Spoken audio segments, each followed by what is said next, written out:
सलातम व सलामन अलैका या रसूलुल्लाह सल्लल्लाहु तआला अलैहि वसल्लम। सलातम व सलामन अलैका या रसूलुल्लाह सल्लल्लाहु तआला अलैहि वसल्लम। सलातम व सलामन अलैका या रसूलुल्लाह सल्लल्लाहु तआला अलैहि वसल्लम। हज़रात, माह रमज़ानुल मुबारक की 4 तारीख और 5वीं शब है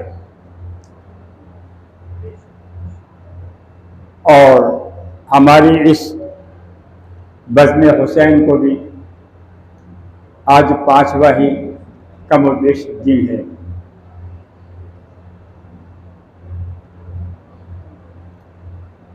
दुनिया में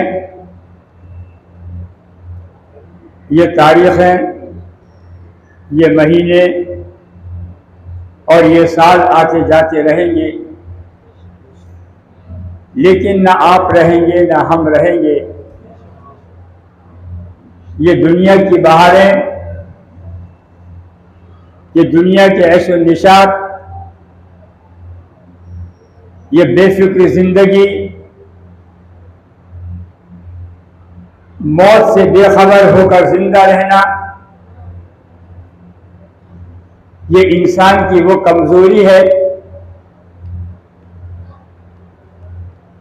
जिसकी वजह से इंसान अगर दुनिया में नहीं तो आखिरत में जरूर खिसारे में, नुकसान में रहता है और रहेगा।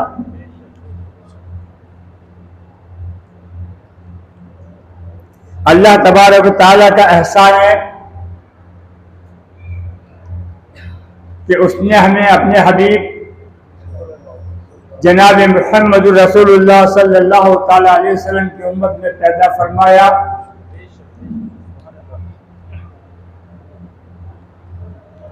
इस पर हम जितना फख्र करें, नाज करें,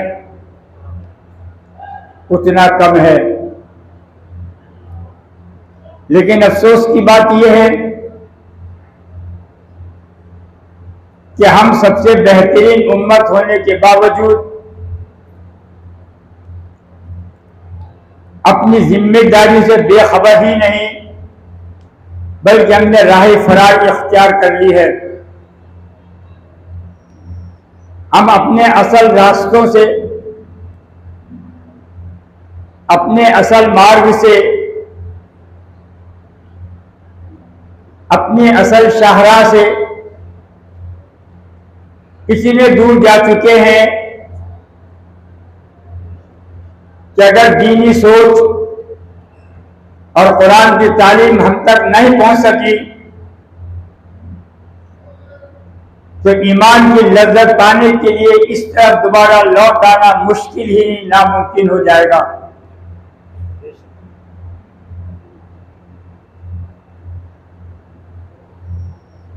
मुसलसल हमें बोलते हुए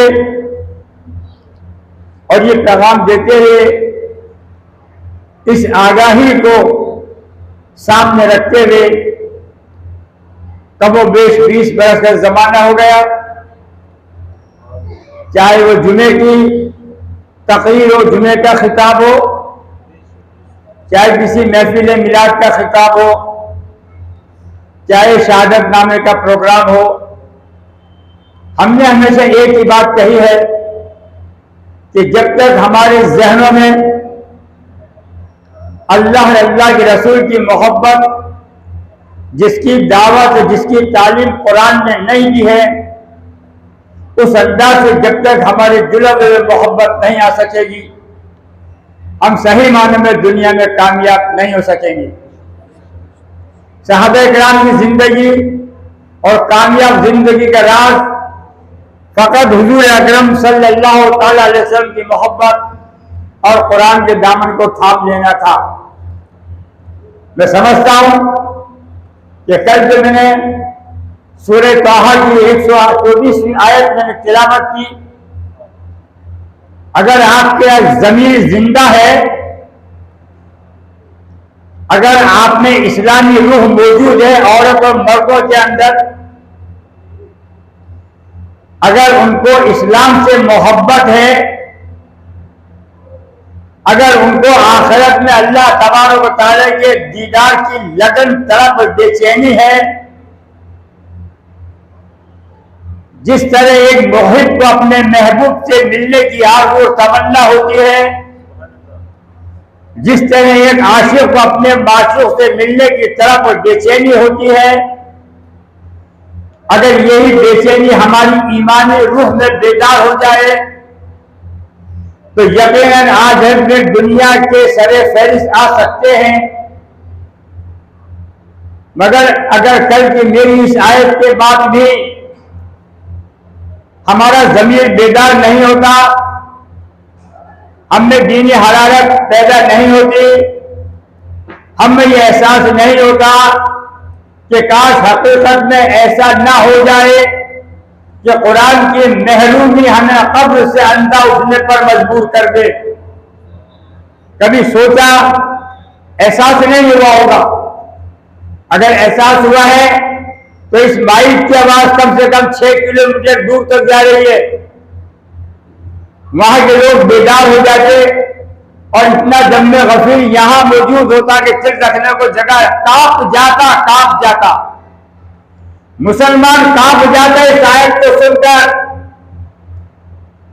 वमन आरदान जिक्र फइन्ना लहू मईशतन दनकम व नहशरु यौमल क़यामति आमा। कितना दर्द है इस आयत में, कितना खौफ है। अरे दिल लड़क जाता है, जिस्म कांप जाता है, रूह बेचैन होती है, आंखें साथ छोड़ देती है, दिल का करार छिन जाता है, चैन सुख बर्बाद हो जाता है, रातों को आंखों से रातों की नींद गायब हो जाती है। अगर ईमान होता तो ये आयत हमारे दिलों पर इतनी जबरदस्त चोट करती कि शायद तरफ कर घरों से लौट आते। जिस तरह जंगे बदर जंगे और के अंदर असहाबे रसूल ने अपनी बेटे की तरफ दिखाकर साबित कर दिया कि हम मोहम्मद रसूलुल्लाह सल्लल्लाहु अलैहि वसल्लम के सच्चे आशिक और जानिसार हैं। वक्त आ जाएगा तब इस्लाम की बका के लिए अपना सब कुछ कुर्बान कर देंगे, जिनकी सुन्नत पर चलकर हुसैन इब्न अली ने कारनामा करके दिखा दिया। समझ में नहीं आती हमारी कोई बात। दूर से पढ़ लीजिए, आगे चले। सलातो व सलाम अलैका या रसूलुल्लाह। बातें बहुत सी ज़हन में आती है। इस ठंडे माहौल माशरे को देखकर तबीयत बुझ जाती है, मजमून दिमाग में आते आते भी रुक जाता है। एक बार फिर बावज बुलंद दूर से पढ़ लीजिए। अल्लाहुम्मा सल्लि अला सय्यिदना मौलाना मुहम्मद बारिक वसल्लम। सलातो व सलाम अलैका या रसूलुल्लाह सल्लल्लाहु तआला अलैहि वसल्लम। सलातो व सलाम अलैका या रसूलुल्लाह सल्लल्लाहु तआला अलैहि वसल्लम। हुजूर अकरम सल्लल्लाहु तआला अलैहि वसल्लम सैयदना हज़रत इब्राहिम अलैहिस्सलाम की दुआ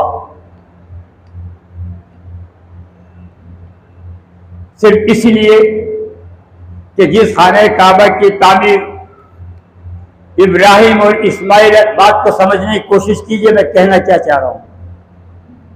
जिस खाने काबा की तामीर सैयदना इब्राहिम अलैहिस्सलाम और इस्माइल अलैहिस्सलाम ने रखी, उसकी तामीर की और तामीर करते जाते थे, एक दुआ लब पर आती जाती थी, रब्बना वबअस फीहिम रसूलन मिनहुम यतलू अलैहिम आयातिही व युज़क्कीहिम। ए परवरदिगार आलम, एक ऐसे रसूल को मेरी नस्ल में, मेरी कौम में पैदा फरमा जो तेरी आयतें पढ़कर लोगों को सुनाए और इस खाने काबा को तेरी इबादत के लिए कायम और दायम कर दे सुबह क़यामत तक।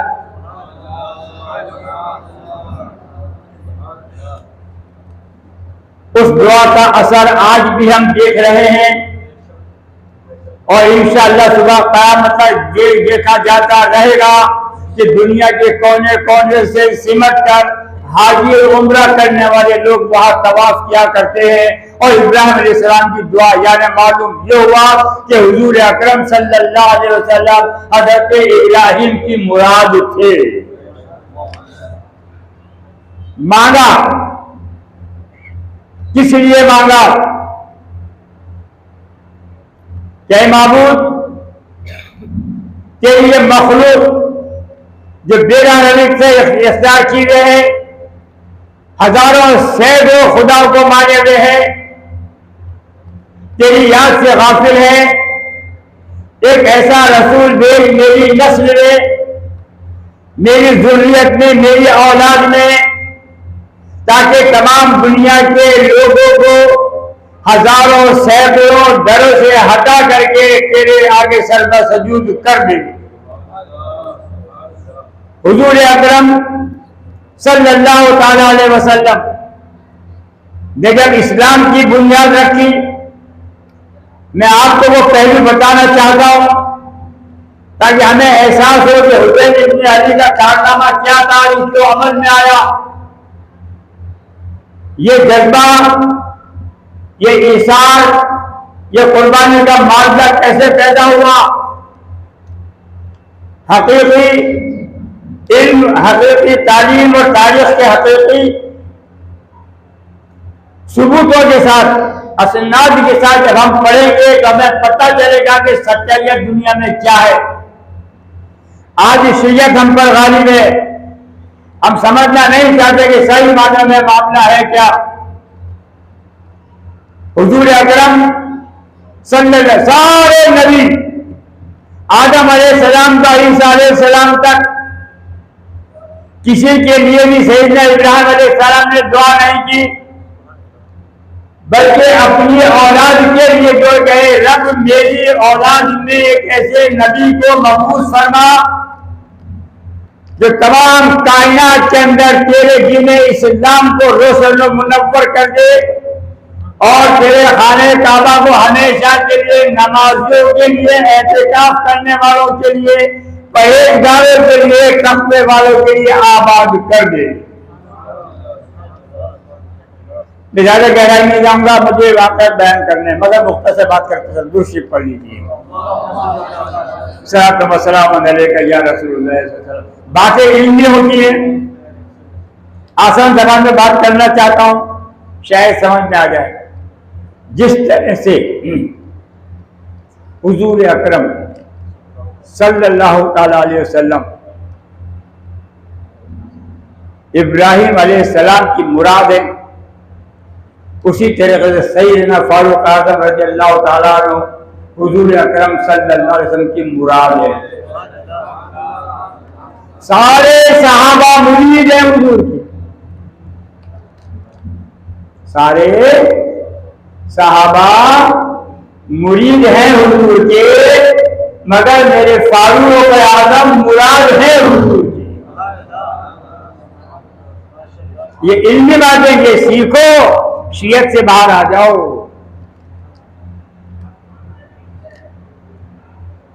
चालीस लोग ईमान लाए, 39 लोग दार अरकम में कैद। नमाज पढ़नी हो तो बाहर नहीं आ सकते, जिक्र करना हो तो बाहर नहीं आ सकते। 39 माह हुजूर के एक दार अरकम में, एक कमरे में, एक घर में कैद। जो करना हो यहां कर लो। देखिए हुजूर हमारे लिए भी दुआ करते हैं। जब पैदा हुए तो रब्बे हबली उम्मती आपकी ज़बान बताएगा, मेरी उम्मत को बख्श दे। पूरी जिंदगी आप रब्बे हबली उम्मती की रट लगाते रहे। भाई इधर देखो, ये दुनिया है, उसको देख लो या मुझे देख लो, मैं समझ तो उससे बेहतर हूं मैं, कम से कम एक नजर इधर भी डाल लो। दुरूद शरीफ पढ़ लीजिए। अल्लाहुम्मा सल्ली अला सय्यिदिना मौलाना मुहम्मद वसल्लम सलातो व सलाम अलैका या रसूलुल्लाह। हमें नजरें बहकती है ना, समझ आता है कि हमारा जहन यहाँ है नहीं। बैठे यहाँ है, तसव्वुरात कहीं और है, ख्यालात किसी और दुनिया में हमारे दो में। मेरा मजबूर खराब मत कीजिए, सुनिए गौर से, बस दुरूद शरीफ पढ़ लीजिए।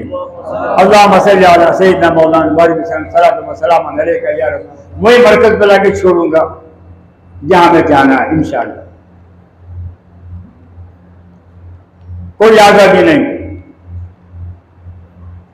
अबू बकर सिद्दीक ईमान लाए, उस्मान गनी ईमान लाए, हजरत अली उस्मान लाए, हजरत हमजा उस्मान लाए, साद बिन वक्कास ईमान लाए, अब्दुल रहमान बिन औफ ईमान लाए, हजरत जुबैर ईमान लाए, हजरत तलहा ईमान लाए। ऐसे जलील कद्र साहबी जिंदा दिल लोग, जिनके असर लोगों के दिलों पर, वो कुफ्फार और मुशरिकीन जो काबे के अंदर से भी सीधे बैठे रहते हैं कि कोई मोहम्मद सल्लल्लाहु अलैहि वसल्लम का गुलाम खाने काबा ना आकर उसका तवाफ ना कर ले, रोकने के लिए बैठे, पूरा दम में गफीर है। ये 39 लोग भाई हुजूर के कमरे में बंद हैं, बड़े बड़े जलील कद्र, बड़े बड़े बहादुर, बड़े बड़े जानिसार, जिनका असर पूरे समाज पर हो, वो ईमान लाए और एक कमरे में बैठे हुए हैं। अल्लाह तबारक व तआला से हुजूर अकरम सल्लल्लाहु अलैहि वसल्लम ने एक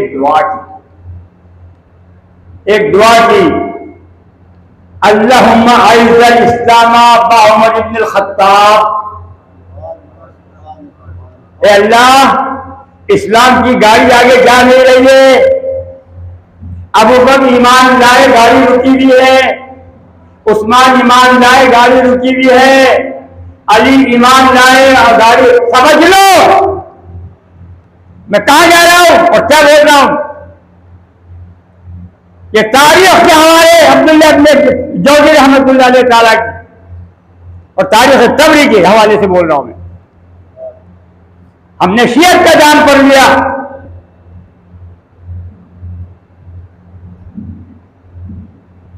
अबू बकर ईमान लाए गाड़ी रुकी हुई है इस्लाम की, उस्मान ईमान लाए गाड़ी रुकी हुई है इस्लाम की, अली ईमान लाए गाड़ी रुकी हुई है इस्लाम की, हजरत हमजा हुजूर के चाचा ईमान लाए गाड़ी रुकी हुई है इस्लाम की, अब्दुल रहमान बिन औफ ईमान लाए गाड़ी रुकी हुई है इस्लाम की, अब्दुल्लाह बिन जुबैर हजरत जुबैर ईमान लाए गाड़ी रुकी हुई है इस्लाम की, हजरत तलहा ईमान लाए गाड़ी, साद बिन वक्कास ईमान लाए गाड़ी रुकी हुई है, गाड़ी रुकी हुई है। अल्लाह के रसूल ने हाथ लगाकर कहा, अल्लाहुम्मा अइज़्ज़ल इस्लामा बि उमर इब्न अल-खत्ताब। ए मेरे रब, मेरी झोली में उमर को डाल दे ताकि इस्लाम को इज्जत मिले, इस्लाम को कुव्वत मिले, इस्लाम को ताकत मिले, इस्लाम का जाओ जलाल लौट आए और इस्लाम बंद कमरे से बाहर निकल कर खाने काबा में नमाज पढ़े।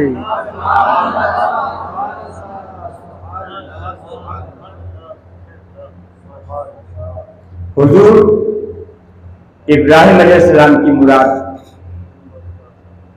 और हजरत उमर हुजूर की मुराद, सारे सहाबा मुरीद ईमान लाए, हुजूर को चाहा ईमान लाए, अबू बकर ने चाहा ईमान लाए, उस्मान ने चाहा ईमान लाए, उस अली ने चाहा ईमान लाए, तलहा ने चाहा ईमान लाए, हजरत साद बिन वक्कास ने चाहा ईमान लाए। न जब जितने भी सहाबी थे, जिसने चाहा ईमान लाए, जिसका दिल नबी पर आया ईमान लाए। मेरे नबी का दिल उस उमर पर आया जो अभी तक ईमान नहीं लाए थे। रब के हुजूर में दुआ की, ऐ रब मेरी झोली में उमर को डाल दे ताकि इस्लाम की रुकी हुई गाड़ी चल पड़े। दुर से पढ़ लीजिए, अल्लाहुम्मा सल्ली अला सय्यिदिना शफीना हबीबिना सनदिना नबीना मौलाना मुहम्मद बारिक वसल्लम सलातु व सलामन अलैका या रसूलुल्लाह सल्लल्लाहु अलैहि वसल्लम। मैं तारीख के पन्नों में नहीं जाऊंगा, वाक़यात के पन्नों में नहीं जाऊंगा, तारीख के अहवाल में जाऊंगा। वाक़या सब सुन चुके हैं। वो वक्त आ गया, उमर को क्यों मांगा? हुसैन हमारा सानिय उमर है, नहीं समझ में आएगी बात। हुसैन हमारा सानिय उमर है। उमर के आने से इस्लाम को जो जिंदगी मिली, उमर के आने से इस्लाम को जो कुव्वत मिली, उमर के आने से इस्लाम को जो इज्जत मिली, उमर के आ जाने से इस्लाम को जो जज्बा मिला, उमर के आ जाने से सहाबा में जोश पैदा हुआ, उमर के आ जाने से हुजूर अकरम सल्लल्लाहु अलैहि वसल्लम के चेहरे अक़दस पर मुस्कुराहट आ गई। इसी तरीके से मैदान करबला में हुसैन के आ जाने से इस्लाम की जिंदगी बन गई। हुसैन क्या है कि इस्लाम मुरझाए हुए इस्लाम में बाहर आ गई। उमर क्या है? बहनों बहनों के साथ दारे अरकम के दरवाजे पे दस्तक दी। उमर ने बुलाया था, मांगा था, झोली फैलाई थी, दामन फैलाया था, अरे रब उमर को डाल दे मेरी झोली में। उमर आ गया, दरवाजे पे खड़ा है, दस्तक दी। मकाम फारूक से बता रहा हूं, हमें बताए नहीं जाते। अब मन कुंदो मौला हो फाजुल, मौला के दायरे में सिर्फ घिरे रहते हैं। मौला कायनात का मकाम बहुत बुलंद है। अहले बैत में आपका मकाम बहुत बुलंद है। आप से बुग़्ज़ रखना इस्लाम की दायरा इस्लाम से बाहर हो जाने के बराबर है। मगर जो हक़ाइक़ है उनसे इनकार नहीं किया जा सकता। जो हक़ाइक़ है, जो सच्चाई है, उनसे इनकार नहीं किया जा सकता। जो तालीम हमें देनी चाहिए वो हमें नहीं दी जा रही। हमें सिर्फ एक तरफ धकेला जा रहा, एक तरफ। सारे सहाबी एक तरफ, हज़रत अली एक तरफ। हमने ऐसा सिस्टम बना दिया ताकि कोई दूसरे सहाबी को पहचान ना सके। न हज़रत अबू बकर सिद्दीक़ की शान हमारे सामने आए, न फारूक आज़म हमारी पहचान में आए, न उस्मान गनी हमारी पहचान में आए, न तलहा हमारे जहन में आए, न साद बिन वक़ास हमारे जहन में आए, न अब्दुल बिन औफ हमारे जहन में आए। हमने कुछ ऐसा जाल बिछा दिया कि शियाओं ने कि हमको बिल्कुल उठा के रख दिया। दुरुस्त पढ़ लीजिए, अल्लाहुम्मा सल्ली अला सय्यिदना मौलाना मुहम्मद वसल्लम सल्लल्लाहु अलैहि वसल्लम या रसूलल्लाह। दरवाजे में से देखा उमर खड़े हैं। हुजूर के चाचा हजरत हमजा, उनका दरवाजा खोल दो। अगर उमर खैरियत से आया है तो स्वागत किया जाएगा, इस्तकबाल किया जाएगा, वरना उमर की तलवार से उमर की गर्दन काट कर उसके सीने पर रख दी जाएगी। दरवाजा खोला गया, उमर कदमों में। मालूम ये हुआ कहते तुम्हारे फारूक का मकाम क्या? कल मैंने परसों बताया था मैंने कि आपको दूध दिया जा रहा था, हाथों से बाहर आ रहा था। मुनाफिक के बारे में बात की थी आता था हुदैफा बिन यमान से। जब दमाखिल होने वाला था तो एक बात कही, बेटा अब्दुल्ला माँ आयशा सिद्दीका के पास जाओ और उनसे अर्ज करना कि आपका एक बेटा उमर आपसे इजाजत चाहता है कि जिस नबी ने मुझे मांगा, जिस नबी की मैं मुराद हूँ, जिस नबी की झोली में मेरे रब ने मुझे डाला, जो उमर पूरी जिंदगी महबूब के साथ रहा, जो उमर पूरी जिंदगी महबूब के अदा पर फिदा होता रहा, वो उमर जिसने कभी हर हाल में नबी का साथ नहीं छोड़ा। ऐ मेरी माँ, आज वो उमर आप अपने दोस्त अबू बकर सिद्दीक और अपने आका हुजूर के साथ दफन होने की इजाजत मांग रहा है। ऐ मेरे बेटे अब्दुल्ला, अगर वो इजाजत दे दे तो खुदा का शुक्र अदा करना, और नहीं इजाजत दे तो आप मुसलमानों के कब्रिस्तान जन्नतुल बक़ी में मुझे दफना देना।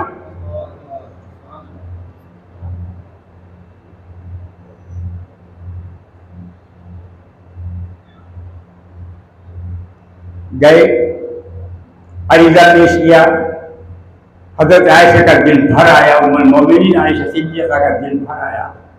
कहा है बेटे अब्दुल्ला, एक तरफ मेरा बाप सो रहा है, एक तरफ मेरा शौहर है। ये इतनी सी जगह बात है जो मैंने अपने लिए रखी थी कि मैं यहाँ दफन होंगी।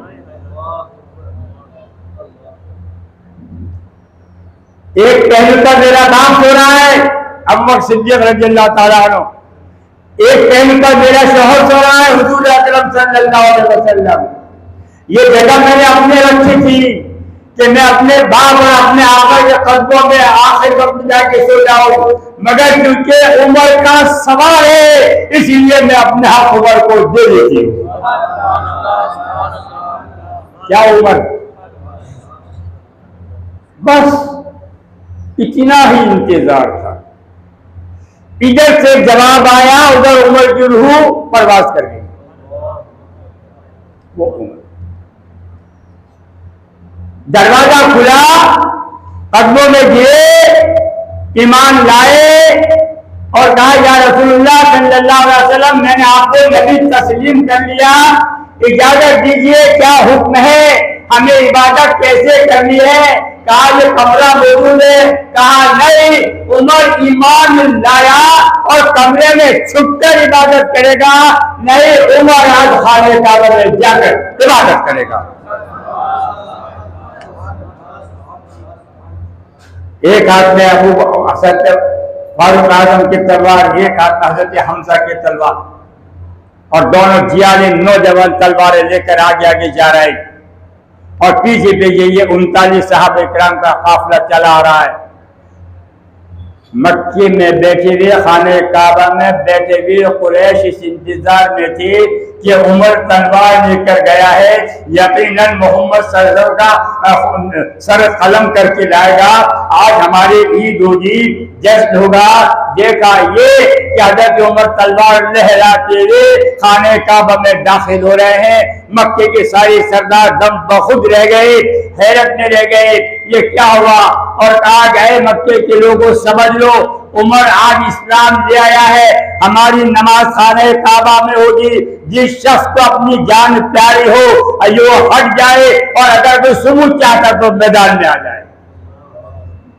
बात समझ में नहीं आई? अब समझो सीधी सीधी बात।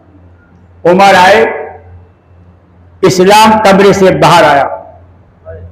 उमर आए, इस्लाम मक्के से अरब से बाहर निकला, ईरान फतेह किया, रोम फतेह किया, यहाँ तक कि एक चौथाई जमीन दुनिया की उमर ने फतह की। अल्लाह के रसूल ने जिस उमर को मांगा था उस उमर की हैसियत ये थी। मकाम फारूक आजम रज़ियल्लाहु ताला का हर फैसला कुरान वही के मुताबिक होता था, वही के मुताबिक। और कितने आशिक, जरा गौर कीजिए। अब्दुल्ला बिन उबई मुनाफिक मरा, जनाजा आया, रखा गया, हुजूर हुजरे से बरामद हुए, नमाज जनाजा पढ़ाने के लिए। हुजूर का खुद का फरमान है कि जब मैं अब्दुल्ला बिन उबई की नमाज जनाजा पढ़ाने के लिए आगे बढ़ा तो उमर मेरे और काबे के दरमियान दीवार बनकर खड़ा हो गया, नहीं पढ़ाने दूंगा, दामन पकड़ गया, नहीं पढ़ाने दूंगा। ए अल्लाह के रसूल, ये गुस्ताख है। याद कीजिए जंग अहद के मौके पर 300 ईमान वालों को बहका कर ले गया और हमारी फतह को शिकस्त में बदल गया। याद कीजिएगा जंग खंदक के मौके पर इसने गद्दारी की थी, बल्कि दुश्मनों का साथ लेकर हमें नुकसान पहुंचाने की कोशिश की थी। इस्लाम के अंदर बगली घुसा बनकर ये जी रहा था। याद कीजिए यही वो शख्स है जिसने हज़रत आयशा सिद्दीक़ा रज़ियल्लाहु ताला पर इल्जाम लगा करके बदनाम करने की नाकाम साजिश कोशिश की। अल्लाह के रसूल, ऐसे नालाया और ऐसे गुनाहगार मुनाफिक की नमाज जनाजा उमर आपको नहीं पढ़ाने देगा। अभी बात चल रही थी कि वही आजादी है, ऐ महबूब सल्लल्लाहु अलैहि वसल्लम, इन मुनाफिकीन के लिए आप 70 बार उससे भी ज्यादा इस्तग़फ़ार करें, आपका रब इनको माफ नहीं करेगा। हुजूर ने फरमाया, अरे उमर, मुझे नमाज जनाजा पढ़ाने दे, मेरे रब ने इख्तियार दिया है, मैं इस्तग़फ़ार करूं या ना करूं, मेरी मर्जी पर मेरे रब ने छोड़ दिया कि मैं चाहूं तो इसके लिए इस्तग़फ़ार करूं, चाहे मैं छोड़ दूं। हज़रत उमर ने कहा, अल्लाह के रसूल, ये नहीं हो सकता, क्योंकि अल्लाह तबारक व तआला ऐसे लोगों के हमने तौबा कबूल नहीं करेगा। जब आप नमाज में खड़े हुए, आयत नाज़िल हो गई, ए महबूब सल्लल्लाहु अलैहि वसल्लम, आप अल्लाह के अल्लाह के रसूल के दुश्मन की कब्र पर खड़े होकर नमाज नहीं करेंगे। सूरह तौबा पढ़ के देखिए। ये फारूक, ये जोश, ये जज्बा, ये तड़प, ये बेचैनी, ये इस्लामी रंग और तरंग उस्मान गनी रज़ी अल्लाह, हज़रत उमर फारूक रज़ी अल्लाह ताला अन्हु में जो था, ये सनद हज़रत इमाम अली मुकाम के ज़हन में थी और उन्होंने करके दिखा दिया। आइए हम करबला के मैदान में चलते हैं, जहाँ हमने छोड़ा दुरूद पढ़ लीजिए। सलातो व सलाम अलैका या रसूलुल्लाह सल्लल्लाहु अलैहि वसल्लम।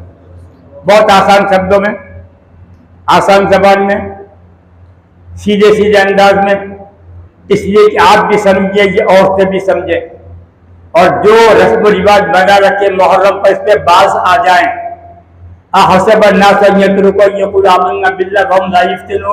क्या तुमने ये समझ लिया है कि तुम्हें आजमाया नहीं जाएगा, तुम्हारी जिंदगी का इम्तिहान नहीं होगा? यकीनन हमको तो आजमाना है तुमको कि कौन ईमान के साथ रहता है, तो ईमान से बगावत करता है। हमको तो आजमाना है, यह आजमाइश है। हमने कल पढ़ा, इमाम अली मुकाम मैदान करबला में पहुंचे, थोड़ा करबला के सीन को देख ले। करबला में क्या था, क्या कैफियत थी पानी बंद हो जाने के बाद। दोपहर का वक्त है, लू तेज चल रही है, आसमान आग बरसा रहा है, जमीन अंगारे उगल रही है। गर्मी के मौसम में अभी यह हालत देख लीजिए, 32-33 टेम्परेचर सेंटीग्रेड टेम्परेचर है, तो हमारे पसीने नहीं सूख रहे। कल भी रात को ऐसे जाने के बाद 2 घंटे तक पसीना नहीं सूख पाया, घबरा कर बेचैनी का ये हालत। मई के महीने में अगर 37-38 डिग्री टेम्परेचर पहुंच जाए तो हमारी हालत खराब हो जाती है। हमें एसी की जरूरत पड़ जाती है, हमें ठंडे की जरूरत पड़ जाती है, हमें ठंडाई की जरूरत पड़ जाती है। हम कोल्ड ड्रिंक लेना शुरू कर देते हैं, ठंडा पानी लेना शुरू कर देते हैं, फ्रिज के पानी का इस्तेमाल करना शुरू कर देते हैं। यह हमारे लिए ऐशो आराम है। जरा जिस इमाम को मानते हो उस इमाम की जिंदगी को भी तो देख लो कि जब आसमान आग बरसा रहा था, जमीन अंगारे उगल रही थी, चरिंद परिंद को नजर नहीं आता था, एक पेड़ भी करबला के मैदान में नहीं था, खूब धूल भरी लू चल रही थी। उस हालत के अंदर इमाम अली मुकाम में तशरीफ ले गए तो क्या देखते हैं कि अपनी बीवी हजरत शहरबानो की गोद में एक 6 महीने का बच्चा अब्दुल्ला अली असगर है, जिसकी प्यास के मारे गला खुश्क हो गया, आंखें मुंद गई, न दूध मिला न पानी मिला। इन हालत में हजरत शहरबानो ने अपनी जबान और को सुनो,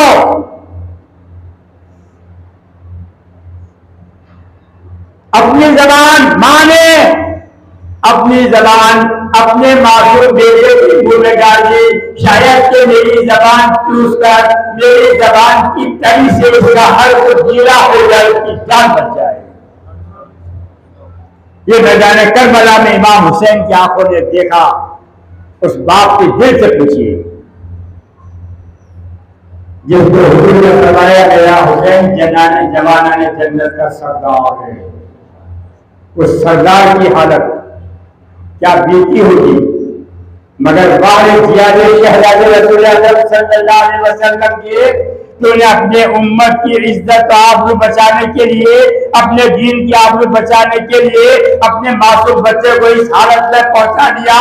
फरियाद नहीं की, पानी नहीं मांगा, शिकवा नहीं किया, शिकायत नहीं की, न यजीद की फौज से शिकायत की, न रब से शिकायत की। फकत इतना कहा, ऐ रब तआला तेरा शुक्र हजार एहसान है कि तूने मुझे ये कुव्वत ताकत दी, बस इस्तिकामत पर कायम रखना, साबित कदम मुझे रखना, मेरे पे लड़खड़ा ना जाए, मेरा पूरा खानदान इसी तरह प्यार से तड़प तड़प कर देखा हो जाएगा, तब भी मैं सब्र का दामन और ईमान का दामन नहीं छोड़ूंगा।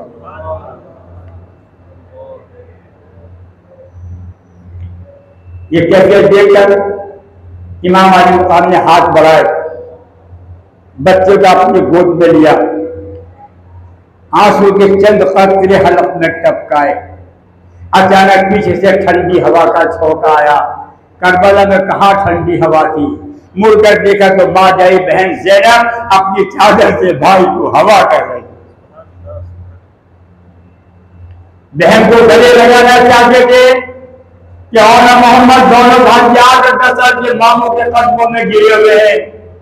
मामू ने उठाकर उनको सीने से लगाना चाहते थे कि सामने 18 साल का करियर जवान हजरत अली अकबर हाथ बांधे खड़े हैं, जिनके होठ काली की वजह से खुश्क थे, आंखों में दम आ रहा था, लेकिन जबान पर शुक्र था, कोई शिकायत नहीं थी, कोई शिकवा नहीं था, हर हाल में अल्लाह ताला का शुक्र अदा किया जा रहा था। अली अकबर से कुछ कहना चाहते थे कि सामने इमाम हसन के लफ्ज़ जिगर हजरत कासिम सामने आ गए। मुसलमानों की वो कैफियत थी जिसको देखकर सुनकर पत्थर कभी कलेजा हिल जाए। अफसोस तो मुसलमान का है कि उसके दिल पर असर तक नहीं होता, उसके कान पर जू तक नहीं रही थी। वो आज सुन रहा है 10 तारीख को उसी रंग में रगा हुआ गवाएगा जिसमें 100 साल से रगा हुआ है। ये और तुझे वही होंगी। इनकी मन्नत देखना, इनके उरूज देखना, इनके अंदाज देखना, इनके मन्नतें देखना वहां जाकर। औलाद के लिए नारियल गुड़ गाती है, ना जाने क्या क्या करती है। अरे सोचो क्या इस मकसद के लिए अरे तुम्हारी हमारी इज्जत आपको बचाने के लिए हुसैन अपने लिए कुर्बान। अरे दुनिया की हुकूमत ऐसी है कि आज अपनी बहन बेटियों की इज्जत नहीं बचा सके, मेरे हुसैन ने तो आलम इस्लाम की बेटियों की इज्जत को बचाया है।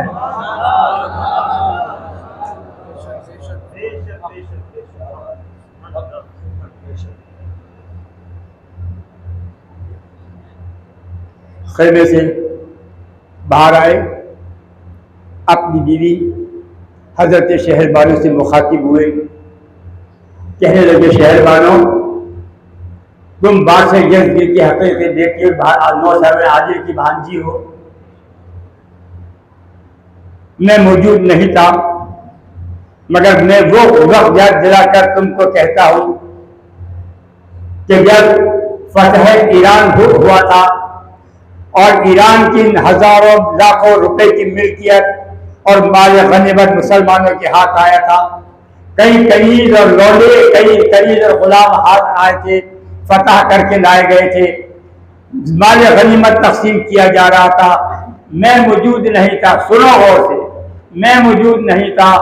फारूक आजम माल गनीमत तकसीम कर रहे थे और उस वक्त दुनिया की नजरें जन्नती हूर शहरबानों पर थी कि ये दुनिया की हूर किसके कब्जे में आएगी।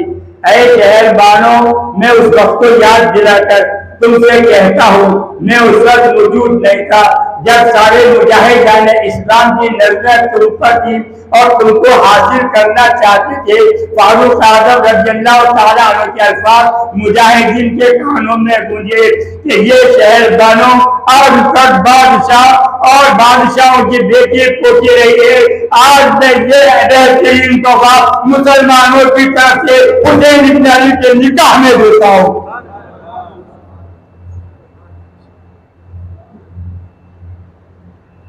हजारों लाखों रुपए की मिल्कियत के जेवर लिबास पहने शहरबानों ने निकाह में आके फकीरी अख्तियार कर ली।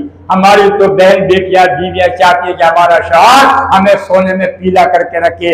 और उस इस्लाम की शहजादी ने जो ईरान से आई थी, आज उनकी पूजा करते हुए आई थी, आज उनकी परिस्थिति इसके खानदान में होती थी, वो आई हुसैन की गुलामी में आने के बाद देखा ये रसूलुल्लाह का नवाजा है, फातिह ने इस्लाम का देखा, भांजा भतीजा नवाजा लगता है, फौरन मिल्कियत उठाकर माले गनीमत में रख दी। ऐ शहरबानों, तुमने उसी दिन से खरीदी और फकीरी इख्तियार कर ली। मेरे घर में भूखी रही, प्यासी रही, फायदे पर फायदे किए, लेकिन कभी तुमने शिकवा नहीं किया। बादशाह की बेटी पोती बांझी होते हुए तुमने कभी शिकवा नहीं किया। मुसीबत पर मुसीबत देगी, जुल्म पर जुल्म देगी, हर तरह के ऐसे आराम को इस्लाम की मोहब्बत में कुर्बान करके तुमने फकीराना जिंदगी बसर की। लेकिन आज अरब की कौम ने अपनी मेहमान नवाजी पर दाग लगा दिया। जो सुलूक तुम्हारे बच्चों के साथ हुआ है, तारीख इस्लाम इसको भुला नहीं सकेगी। मैं तुमसे हाथ जोड़ के इंतजार करता हूँ कि तुम अपने बच्चों को लेकर अपने मैके चली जाओ, मुझे मेरे हाथ पर छोड़ दो। या अपने साथ अपने जात जब तक मेरा हक नहीं करेंगे, इनका जो ठंडा नहीं होगा, मेरी वजह से अपने बच्चों को मुश्किल में डालो। और तो सुनो एक बहू की आवाज, तुम ससुर को भी पूछती हो, तुम सास को भी पूछती हो, तुम देवर जेठ की इज्जत भी करती हो, तुम पड़ोसियों का एहतराम भी करती हो। आओ सीखो। तुम तो मुस्लिम घर में पैदा हुई, मुस्लिम माँ का दूध पिया, मुस्लिम बाप की परवरिश पाई। तुम्हारे अंदाज ये है, अखलाक तुम्हारे पास नहीं, मोहब्बत तुम्हारे पास नहीं, मुरब्बत तुम्हारे पास नहीं, शरामत तुम्हारे पास नहीं, एहसास तुम्हारे पास नहीं, यकीन तुम्हारे पास नहीं, दीन तुम्हारे पास नहीं, कुरान तुम्हारे पास नहीं। क्या है फिर तुम्हारे पास सिवाय दुनिया में ऐशो आराम के? हजरत शहर मानो का जवाब दिए इमाम अली मुकाम लाहौर, मैं बादशाह की बेटी को चिर भांजी रही हूं, लाहौर इसमें कोई शक नहीं, लेकिन आपकी लौंडी और गुलाम हूं। जब से आपकी खिदमत में आई, मैंने गुर्बत को बादशाहत में बदलते देखा। मैंने जो आराम और सुकून आपके साथ जिंदगी में पाया, कभी नहीं पाया। मेरे सरदार, मुझे अपने पास से अपने मैके भेजकर मुझे जलील और रुस्वा मत कीजिए। मुझसे खुश नसीब औरत इस दुनिया में नहीं होगी। जब कयामत के दिन दुनिया की बहू बेटियां मुझे देखेंगी कि मेरी तरह मेरे नाना सरवर आलम मुहम्मद रसूलुल्लाह सल्लल्लाहु अलैहि वसल्लम की मोहब्बत बड़ी नजरें मुझ पर होगी। मेरे सर पर मेरे हुसैन हजरत अली का हाथ होगा और मुझ पर सैयदा फातिमा ज़हरा मेरी सास की मोहब्बत बड़ी निगाहें मुझ पर होगी।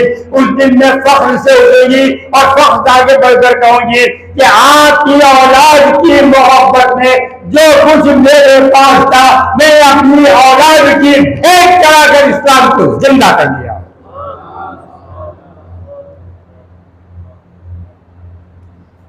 जोर से पढ़ लीजिए।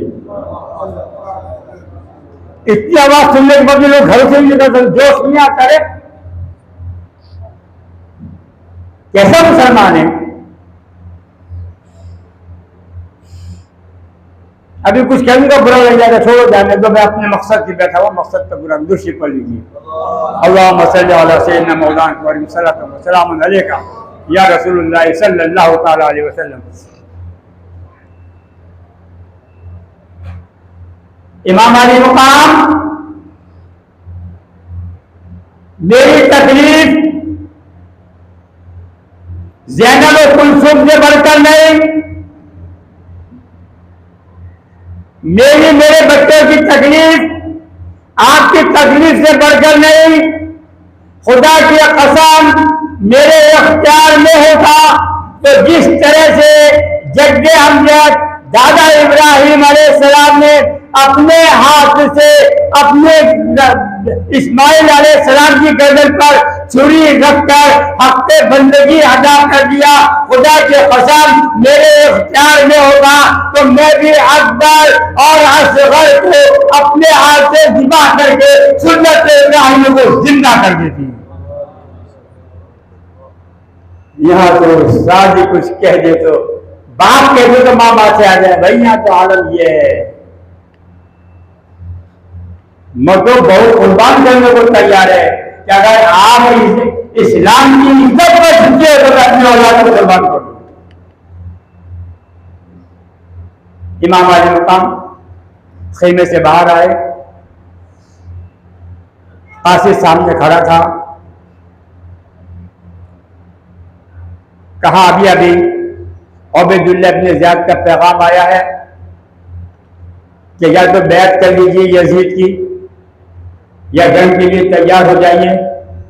उबैदुल्लाह इब्न ज़ियाद और यजीद बड़ी बेचैनी से आपके सर का इंतजार कर रहे हैं। देखिए खुली बातें, आपने फरमाया आज की रात हमें मोहलत दे दो, आज की रात हमें मोहलत दे दो कि हम अपने रब के हुजूर इस इम्तिहान की कामयाबी की दुआ कर लें और दुआ करने के रब ताला ये कुर्बानी जो हम पेश कर रहे हैं तो अपने हुजूर इसको कबूल फरमा लेना। रात का हिस्सा आ गया, पूरी रात इमाम आली मुकाम ने और आपके हमराहियों ने याद खुदा में मसरूफ की। इमाम आली मुकाम ने दुआ की, बारी ताला इस करबला के रेतीले मैदान में जब चांद भी रोता हुआ रुखसत हो रहा है, तेरे महबूब का लाडला नवासा हुसैन तेरे दरबार में सरबर सजूद होकर दुआ करता है, ए बारी ताला यकीन है मुझे कि शहादत लाजमी है, मगर मेरा हौसला बुलंद रखना, मेरे पैर जमाए रखना, इस्तक़लाल मुझे अता करना। ऐसा न हो कि बीवी बच्चों की मोहब्बत मेरे मकसद के बीच नहाई हो जाए, दरमियान में आ जाए और मैं शहादत का वो मर्तबा ना पा सकूं जिसके लिए रब ताला ने कुरान करीम में इरशाद फरमाया, वला तक़ूलू लिमन युक़्तलू फी सबीलिल्लाहि अम्वात बल अहयाउन वलाकिन ला तशऊरून। मैं उस मर्तबे से फाइल होने से रह जाऊं, लिहाजा मेरी इस नाचीज कुर्बानी को कबूल फरमा। रात भर इससे दुआ की, फजर की फजर अली अकबर की आजान ने रात का कलेजा चीर दिया, सुबह नमूदार हो गई और उसके बाद नमाज फजर अदा करने के बाद इमाम आली मुकाम अपने हमराहियों के पास आए। कहा देखो भाइयों, मदीने से लेके मक्का तक, मक्के से लेके करबला तक जितना तुमने साथ दिया मैं तुम्हारा मशकूर ममनून हूं, तुम्हारा एहसान मंद हूं। अब तक के आखिरी मरहले पर जिंदगी आ चुकी है, जज्बा शहादत उसका शौक दिल में पैदा हो गया है, उमंगे ले रहा है, तरंगे भरी जा रही हैं, शहादत के एक रंग मुझ पर आ रहा है, एक रंग मुझ पर जा रहा है। ऐसे में मेरी वजह से तुम परेशान ना हो, मुसीबत में ना पड़ो, मेरी वजह से अपने बच्चों को यतीम और अपनी बीवियों को बेवा ना करो। मैं तुमको इजाजत देता हूँ, तो अपने घर चले जाओ, अपने घर बार को संभालो, अपने बच्चों की खबर लो, मुझको मेरे हाथ पर छोड़ दो, दुआ करो कि रब ताला मुझ पर रहम फरमाए। तुमने जो खिदमत अंजाम दी है उसका सीधा रोज क़यामत मैं अल्लाह तबारक व तआला से तुमको दिलवा दूंगा। आपने अपने साथियों से कहा, साथियों ने एक ज़बान में कहा, इमाम आली मुकाम हम किस तरह से आपका साथ छोड़े। हमने देखा है अपने आबा अजदाद को कि आपके नाना सरवर आलम सल्लल्लाहु अलैहि वसल्लम के साथ मिलकर जंगे बदर में, जंगे औद में, जंगे खंदक में, जंगे हुनैन में, जंगे सकीफ में, जंगे ताइफ में किस तरह से हमारे आबा अजदाद ने कुर्बानियां दी। हमें वो मंजर याद है जब हमारे आबा अजदाद ने हमारे नबी सल्लल्लाहु अलैहि वसल्लम का साथ नहीं छोड़ा, हम आपका साथ छोड़कर कैसे जा सकते हैं। हमें दुनिया की परवाह नहीं, रब ताला की वो रजा चाहिए जिसके लिए आपने कदम बढ़ाया है।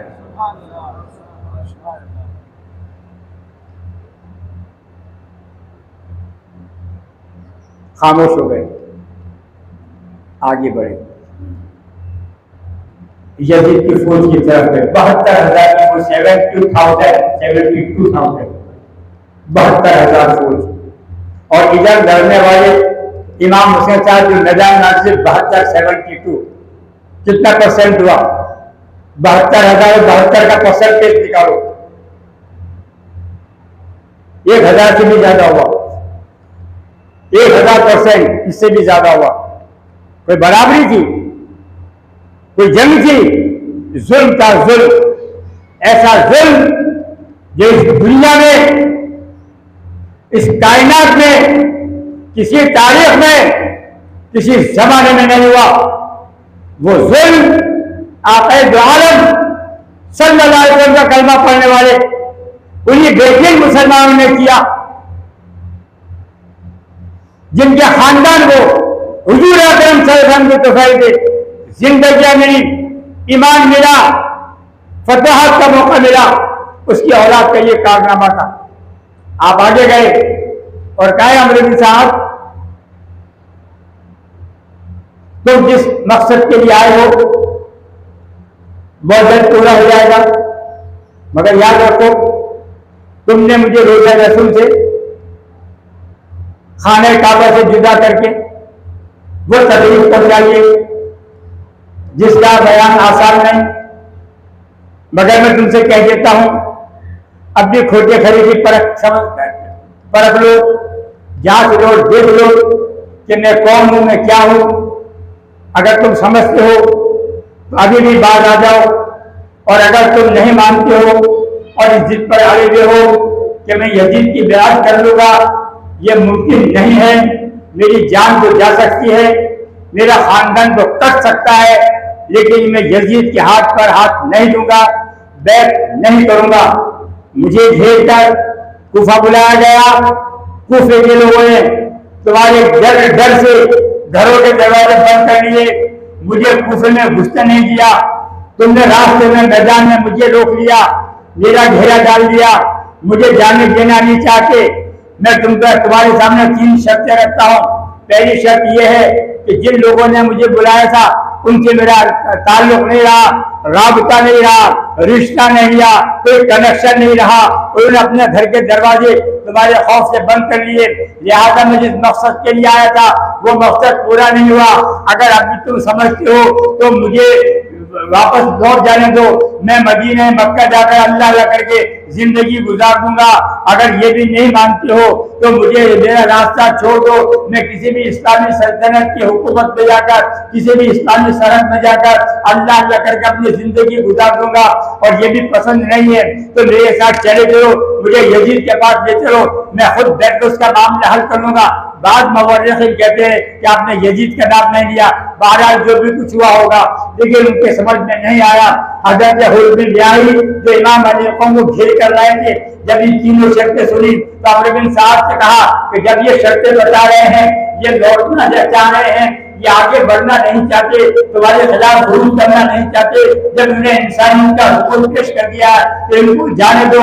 जो लोग करता है इनको, ये गिनती के लोग हैं, बच्चे और औरतें इनकी सब साथ हैं, लिहाजा ऐसा जुल्म मत करो, अगर ये जाते तो जाने दो। अमर बिन साहब ने कहा क्या तुझे मालूम नहीं क्या और यजीद का क्या परवाना है? इतना सुनते ही उस बिन रियाही को गुस्सा आ गया और फौरन कहने लगे अगर यही तुम्हारी चीज है तो ये समझ लो सबसे पहले मैं ही हुसैन के पास जाऊंगा, अपने खताओं की माफी मांगूंगा और हुसैन की तरफ से सबसे पहले मैं ही तुम्हारे मुकाबले को आऊंगा। घोड़े से सोच से निकले, इमाम अली मुकाम के कदमों में आ गए, अर्ज की, मारूफ की, इजाजत चाहिए कि मैं आपको घेर कर लाया हूँ, असल मुजरिम मैं हूँ आपका, आप जो चाहे मुझे सजा दे, मुझे मंजूर है, पर इतना एहसान कर दीजिए कि मुझे इजाजत देकर मैदान जंग में जाने की इजाजत दे दीजिए कि सबसे पहला कुर्बान आप पर होने वाला खुद होगा। इमाम अली मुकाम ने बहुत समझाया, उनके समझ में नहीं आया, बजीद हो गए, पैरों में गिर गए। कहा ये सर अब इस कदमों से जुदा नहीं हो सकता, या तो उनकी जान जाएगी मगर हो लौटेगा नहीं। इमाम अली मुकाम ने उसके इसरार के बाद इजाजत दे दी, जाओ। हजरत मैदान कारदार में पहुंचे, बहादुरी के जोश दिखाए। अमर बिन साहब ने कहा ये यजीद का बाबू है, ये दमिश्क की फौज का बाबू है, इसका सर उतारने वालों को 1000 रुपए इनाम दिए जाएंगे। हजरत हुर ने आगे बढ़कर मुकाबला किया और मुताबाते जंग करते हुए जामे शहादत नोश फरमाया। ये हुसैन इब्न अली का पहला शहीद था